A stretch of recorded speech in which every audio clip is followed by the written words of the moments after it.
scripted pero tingnan natin kung kayang sagutin ni Sir yung ating mga inihandang question para sa kanya. Ano ba talaga ang function ng NAPOLCOM na hindi naiintindihan ng ating mga kabayan? Kalaban ba ito ng pulis? Kakampi ba ng pulis? O paano ba sa mismong manggaling sa inyo, Sir, na mayroong sabi na yung NAPOLCOM, kalaban ng pulis. Meron sabi na kakampi naman ng kakampi siya ng publiko. Meron sabi kakampi ng pulis. Sir, pwede mabigyan mo kami ng bird's eye view. Ano po ba talagang tungkulin ng NAPOLCOM para sa ating mga kababayan? Ito ba'y nagbibigay ng public service? Ito ba'y humuhuli ng pulis? Ito ba'y kakampi ng pulis? Ito yung isa sa mga tanong sa atin sa mga comment section na dapat nating malinawan sa public na sagot na hindi sila nagugulo. Ano ba talaga yung papel o trabaho ng NAPOLCOM sa ating mamamayan, Sir? Una, simplihan ko na lang yung sagot. Nasa Philippine Constitution ang sagot dyan. Ang nakalagay dyan, meron dapat isang police force ang bansa at ang nag-a-administer at nagko-control ng ating kapulisan ay ang National Police Commission. Nakalagay din sa batas niyan na mula sa recruitment hanggang sa pensyon, hanggang sa kamatayan ng kapulisan, ang NAPOLCOM ang siyang namamahala dyan. So, para mas maintindihan, tinatawag na lang natin siyang pulis ng pulis. Pero hindi lang ito sa panghuhuli ng ating mga kamalian ng ating kapulisan. In fact, ang ating trabaho more on the moral and welfare of our policemen. Mula sa paglalabas ng kota, bibigay na kanilang mga allowance, bibigay na kanilang mga pension. In fact, tinasan nga natin yung mga allowances ng PNP nung tayo naupo dito. Pati yung scholarships, inaatupag natin ang scholarships ng pulis. At nung panahon din natin, inakyat din natin yung scholarships ng pulis na yan. Lahat ng mga kipo at wipo na ating mga kasama. So, we are your brothers. Mga kapatid nyo kami. Sabi ko nga, saan ka pa? Ngayon pa lang yata sa tarambuhay ng NAPOLCOM na ang hepe ng NAPOLCOM ay anak ng pulis. Nanay at tatay ko ay pulis. At ang inaral ko, ang kinain ko, galing sa pagpupulis ng magulang ko. Kakampi nyo na ang NAPOLCOM. At ngayon pa na anak ng pulis ang nakaupo dito, mas lalo nyong kakampi ang National Police Commission. Huwag kayong mag-isip ng kung ano-ano. Trabaho lang natin din na magdisiplina. Pero it's only a fraction of what the NAPOLCOM is. At alam kong kayong mga pulis, naiintindihan ninyo ang trabaho namin dito na para tuloy-tuloy ang pagtitiwala ng taong bayan sa atin, kailangan tayo maglinis ng ating hanay. Hindi lang sa PNP, pati sa NAPOLCOM. Kailangan tayo maglinis ng ating hanay para yung tiwala ng taong bayan ay hindi mawala sa atin. At this is just our job. And alam kong naiintindihan ninyo yan. Kung ikaw'y babalik sa nakaraan, Sir, at mag-apply bilang isang pulis, at tatanungin ka, bakit gusto mo maging pulis? Ano, Sir, ang isasagot mo, Sir? Una, gusto kong ituloy ang trabaho ng aking parehong magulang. Ang nanay at tatay ko, parehong pulis. Ako po'y anak laang ng nanay ko na isang police nurse. Anak laang ako ng tatay ko na isang police general. Na parehong hindi corrupt at parehong nagsilbi ng tapat sa ating bayan. Gusto ko lang ituloy ang legacy na yan. At ngayon sa NAPOLCOM, meron tayong pagkakataon, hindi man tayo pulis, pero kasama natin sa ating trabaho ang trabaho ng pagpupulis. Ito yung isa sa mga inaantay ng ating mga followers sa tambayan ng pulis at syempre sa iba't ibang klaseng PNP recruitment Facebook page ng PNP. Sir, may possible ba na magkaroon ng PNP recruitment ngayong bago magtapos itong 2026, Sir? Inaaral po natin. Sabi ko nga ako, lahat po ng bagay ngayon ay may reformang ginaganap. At kung meron pong pangangailangan na tayo po'y magdagdag na ating kapulisan itong taon na ito, ay malalaman po ng publiko. At sasabihin namin sa inyo, General Ruiz. Isang pangungulit pa, Sir. Ilang porsyento ang pwedeng maging pag-asa ng ating mga police applicants ngayong 2026 na mayroong recruitment, Sir? Mahirap mga ako, di tayo politiko. Pogi tayo, pero hindi tayo nag-pogi. Babalikan natin kayo pag meron tayong magandang anunsyo. Sir, alam naman natin na umulat umaraw, ngayon na madalas ang pag-ulan at mas matindi rin ang pag-araw. Marami tayo pong mga kapulisan sa lansangan na talaga na ngayong kasagsagan ng balik eskwela talagang nasa lansangan, nasa LRT, nagpapatrolya, nakamotor para sa seguridad ng ating mga kababayan. Baka may mensahe ka sa ating mga kapulisan niya, siyempre mula sa inyo, kapag nagbigay kayo ng inspirasyon sa kanila, ay mas magiging matibay pa yung kanilang pagbibigay po ng serbisyo publiko sa mga public places, sir. Ang edukasyon, yun yung greatest equalizer. So, dito na tayong mga kapulisan na nagbabantay, magbantay tayo na maigi dahil maraming mga pangarap ang nakasalalay dyan sa edukasyon na yan. Subukan nating tuparin din ang mga pangarap ng mga bata. So, pangalagaan natin sila, huwag natin silang hayaan na masaktan o mapariwara. At ingat din po kayo sa pagbabantay ninyo at sana po patubayan kayo ng Diyos. And of course, dito po ang National Police Commission kung may pangangailangan po.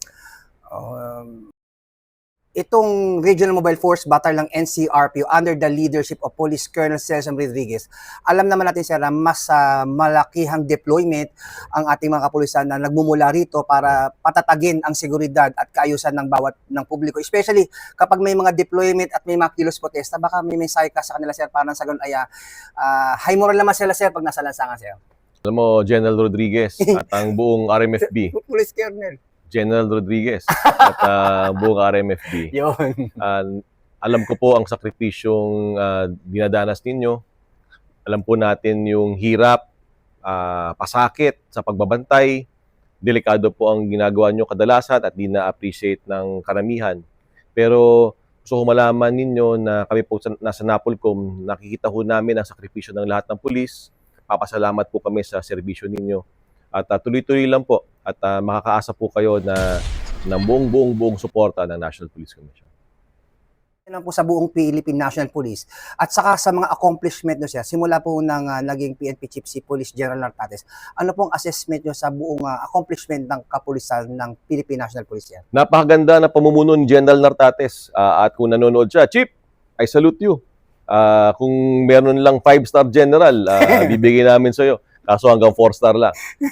But we appreciate the help you've been doing. We appreciate the work you've been doing for our countrymen. At yung ramdam na ramdam ng kapulisan, ang iyong literatura.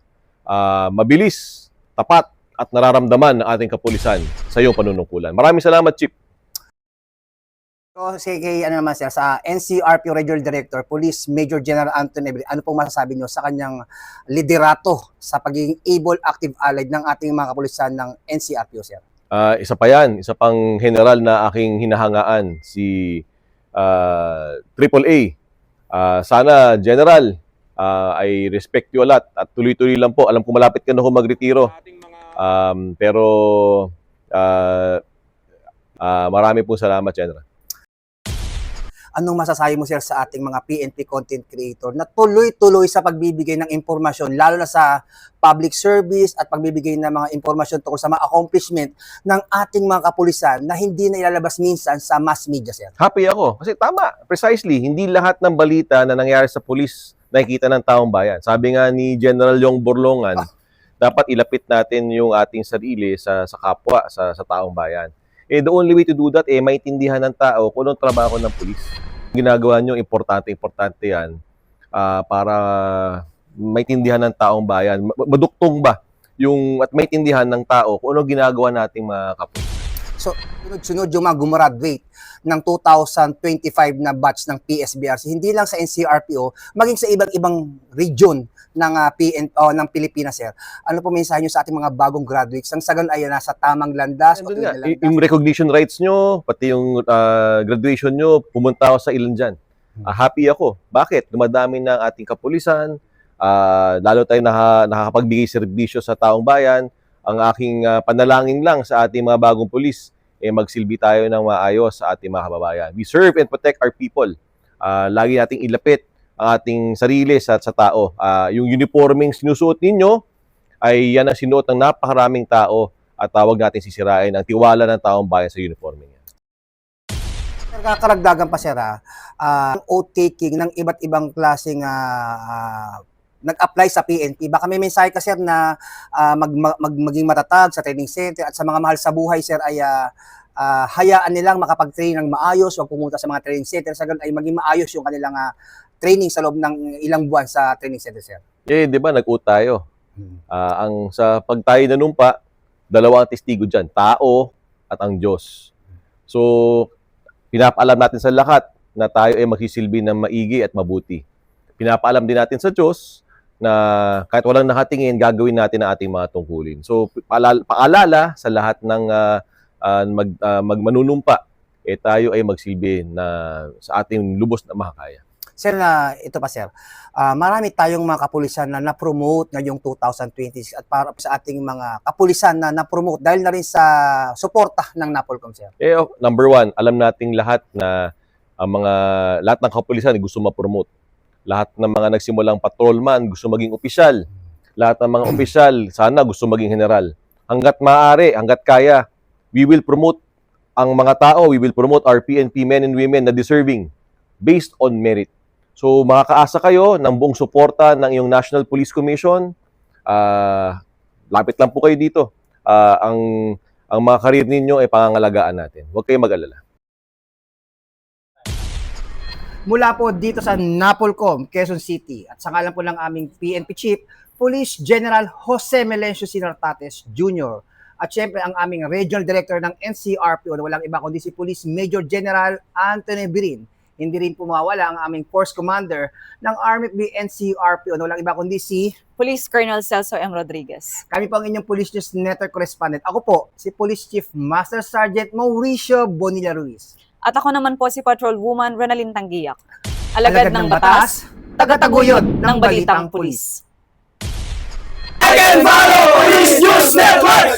Lilingkod sa bawat Pilipino at magbibigay ng tamang impormasyon para sa tahimik at maayos na Pilipinas. Police News Network, alagad ng batas, tagapagtaguyod ng balitang pulis, sandigan ng mamamayan, patnubay ng katotohanan.